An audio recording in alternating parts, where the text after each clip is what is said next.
Alright folks, we got a southbounder coming out of Greenwood. I see him. Looks like he's got medium approach, so he's probably got to stop at the other end. Let me go down here, maybe I can get a better look at it.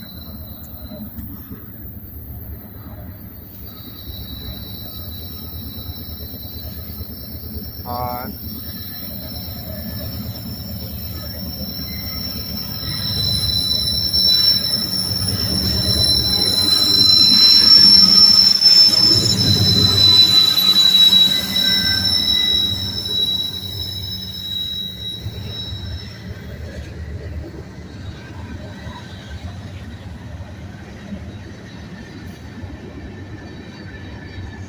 Going in the side, southbound.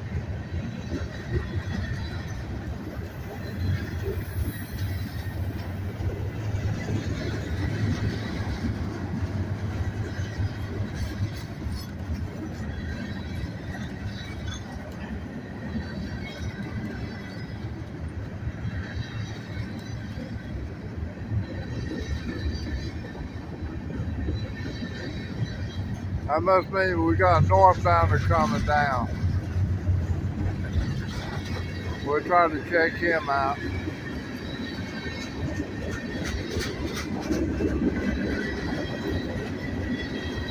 Molten sulfur in that one car, or in those 3 tank cars.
Those bottom end got DPU on it.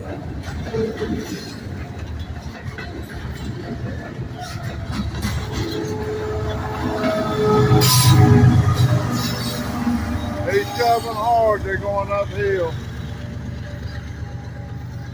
See if I catch the switch realigning here a little bit.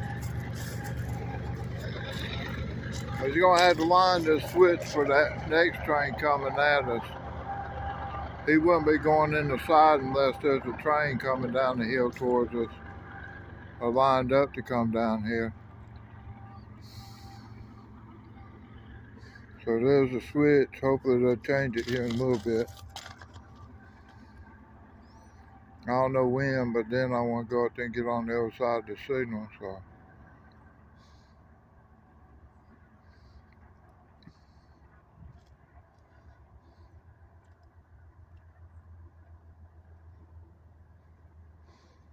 I didn't know any trains were coming. I just walked down here and I heard this one coming, so there'll be another one coming down the hill pretty soon. I don't know how far out he is. There's our switch. You see us line for the side.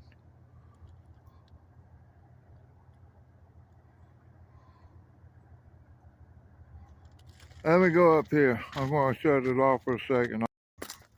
That was a little short train headed to Atlanta, heading south.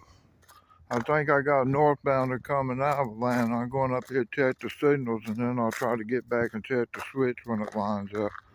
I assume the signal's going to be red because he hasn't lined the switch up yet.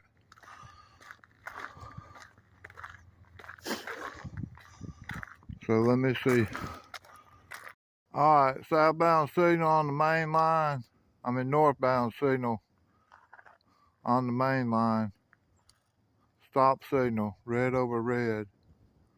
So I'm going to go back down by the switch.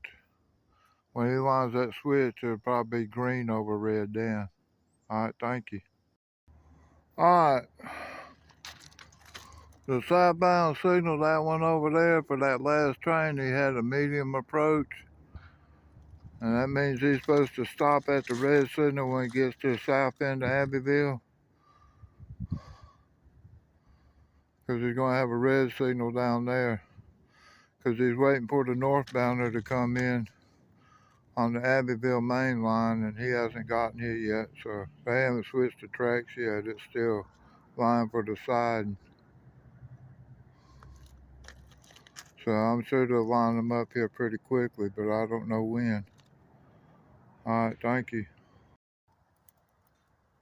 I don't know if you can read it. 132 pounds, RECC, Bethlehem, Stilton, and it's labeled 1999.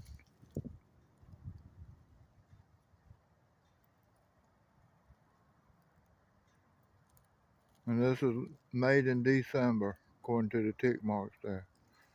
And that was the switch track.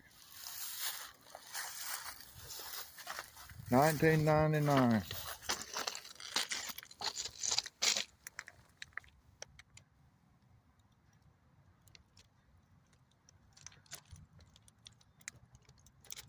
I don't know if you can see any of that or not. All right, thank you.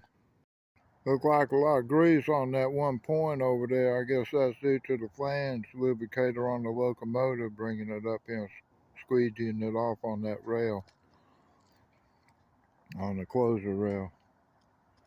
All right, thank you. All right, out on the main line itself, PRS 9107614 PO1, 7 1/8, 132 pounds per yard. I don't know whether that's renew or what. They took some old rail and renewed it or what. I don't know what that is. And then 7 inches down there, I guess the rail shrunk on that end. 7 1/8 down there, I guess that's the rail height for there, and then it shrinks down here. I don't know. Designed to go up against 7-inch rail. Alright, and our switch is still lined for the side. Alright, I'll be back. Alright, I found a rail anchor. And I drew a little piece of rail in there so you can see how it mounts on the bottom of the rail.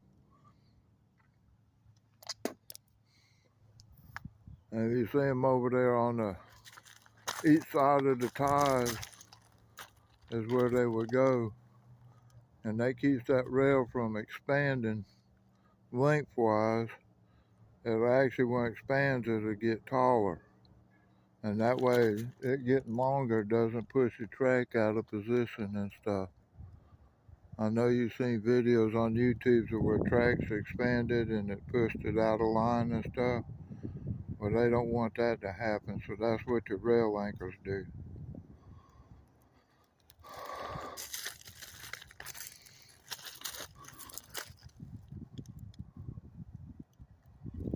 It looks like 132 pounds. And then it's got RECC. That one says Tennessee, USA, 1980.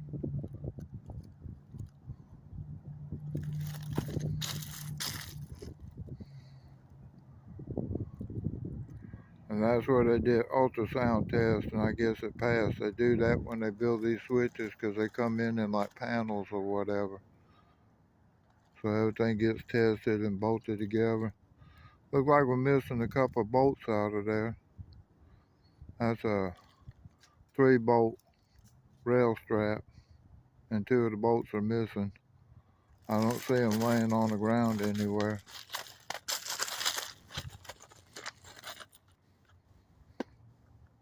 Could be they fell out and on the ground. Might be that they never put them in there. I don't know.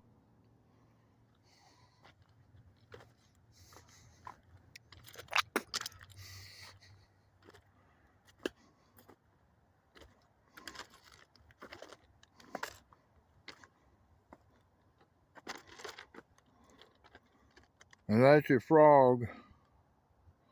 That piece right there, that one casting, is called the frog. And I'll tell you a funny story. We had a railroad worker that went to the hospital, got a piece of metal shaving in his eye. And the nurse asked him what he was doing to get a piece of shaving in the eye. And he told her he was grinding the nuts off a frog. And I guess he kind of thought, you know, she didn't know about the frog on the railroad. She's thinking of a real frog because she kind of got upset over it from what I heard. All right, the rail down here is to keep this wheel lined up over here. So when it goes to that side, it's not trying to pick the point there. You want it, if you're going to the left, you want your flange to go to the left of that bottom end of the frog there. You want to come on this side. And they got closure rail over there, a guard rail over there that pulls that set of wheels over that way. They got it to the right of that point there.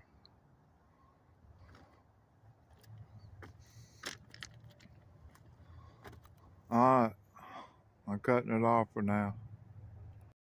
Alright, this is the electrical cabinet for the north end of Abbeville. Operates the switches and the signal, so it's got a big job it's got to do.